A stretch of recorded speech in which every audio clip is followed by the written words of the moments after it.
What exactly is hell?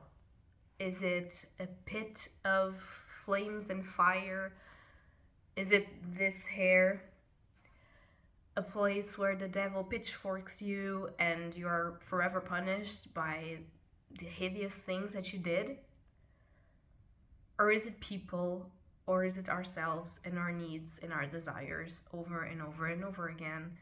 The things that we lost, our grief, the things that we miss, our wants, and what we do to get some things back.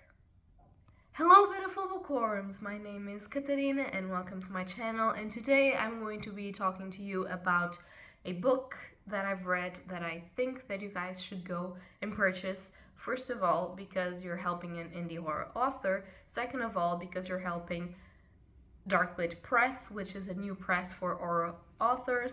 And third of all, because the story does pay off and it's a great story that makes you question some things and kind of gives you the heebie-jeebies because of the premise and what happens throughout it. So the book that I'm talking about is Damned to Hell by Mike Salt.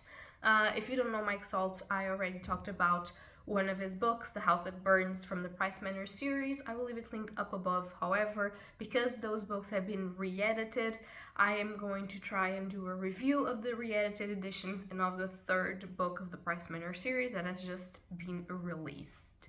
However, I really did enjoy his writing style and I was ready to read another one of his books, and I was so fortunate to be on the ARC team for Damned to Hell. That just came out on the 7th of April, so it's fairly new. You can go and grab it.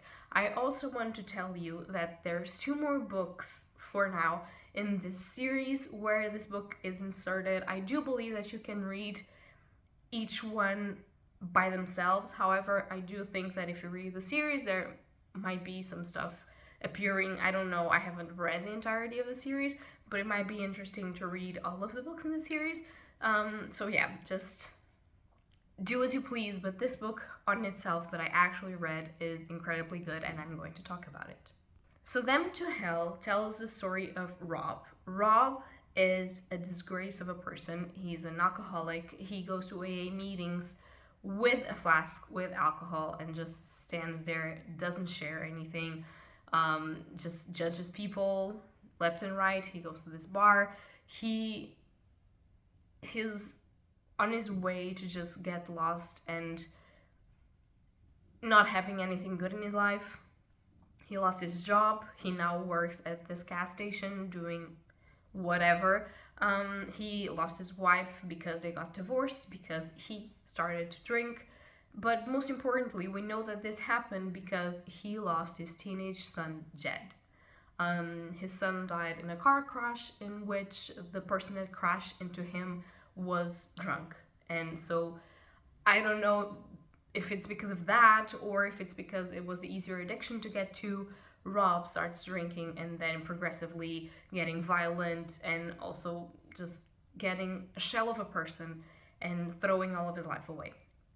But one day, after hitting rock bottom, he decides, okay, I have this girl that really likes me. I'm going to establish a relationship here and I'm going to drag myself out of this and live my life and be happy. However, they do get into a fight. His life was getting better. He loved her. She loved him. But they do get into a fight, a little fight. And he finds himself again at a bar drinking.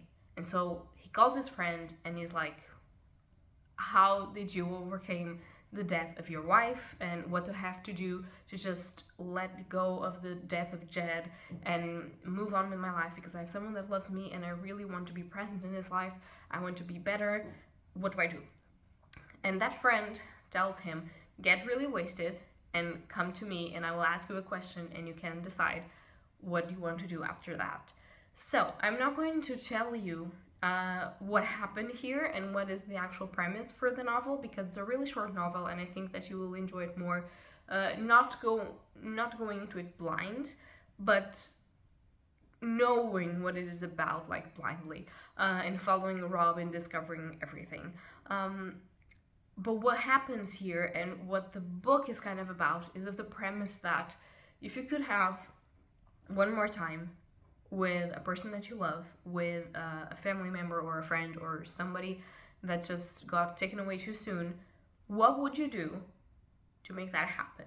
And would you do it? Would you consider this what, you know? And I think that that's where the fear in this book, because this is a horror book, of course, this is where the fear got to me.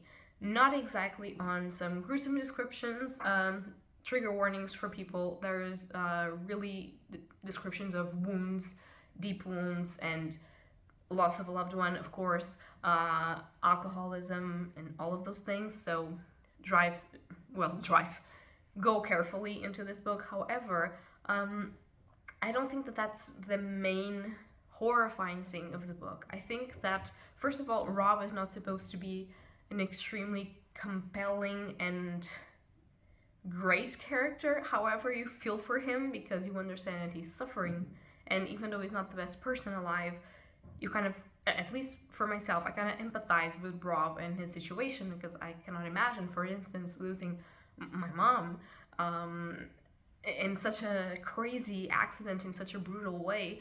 And I have a feeling that I wouldn't be the best person in the universe either if something happened to me like that. However, even though he's a little bit dislikable and you can empathize with him, there's still your moralities. And it's kind of the question of, would you put your moralities aside and do what Rob is going to do eventually, or would you trade carefully and not do the same thing? You know, because there are many approaches to this question of, would you do anything? What would you do? What can you do? And the answers for people, they kind of vary. My answer, I feel like it could be next to Rob's. I'm not sure entirely if I could do all of the actions that he did throughout this novel. Let me tell you, it's not an easy novel, but it's very well written. One thing about Mike Saul's writing is the character construction that he does is pretty much on top of perfection. You can see his characters are real life people, people that you've crossed the street with one day, or people that you've known from the family, or people that you've heard your friends talk about. They're real life people. And that's maybe why it's so scary, and all of the premises that he gets into are so strange and so horrifying, because you can actually see it as a reality then turned horrifying. And that's what is good in his writing for me. Also, the plot points are always great, and the ending of the book is incredible. I really, really enjoy it. And I do think if you like horror and if you feel like none of your triggers are in here, then you should absolutely pick it up. You'll be supporting an indie author, you'll be supporting an indie press, and you would also be supporting horror in general, because this is a new voice in horror, and a great voice in horror indeed. So that's all that I have to say for you guys. I don't want to spoil anything else about, well, I haven't spoiled anything, I think, about the book, so I really would enjoy that you got it. And if you're thinking of getting it, please tell me in the comments down below, or if you've actually read it, tell me something in the comments down below. So that's going to be all for today. Don't forget to leave a like or subscribe, and happy readings to you all. Bye!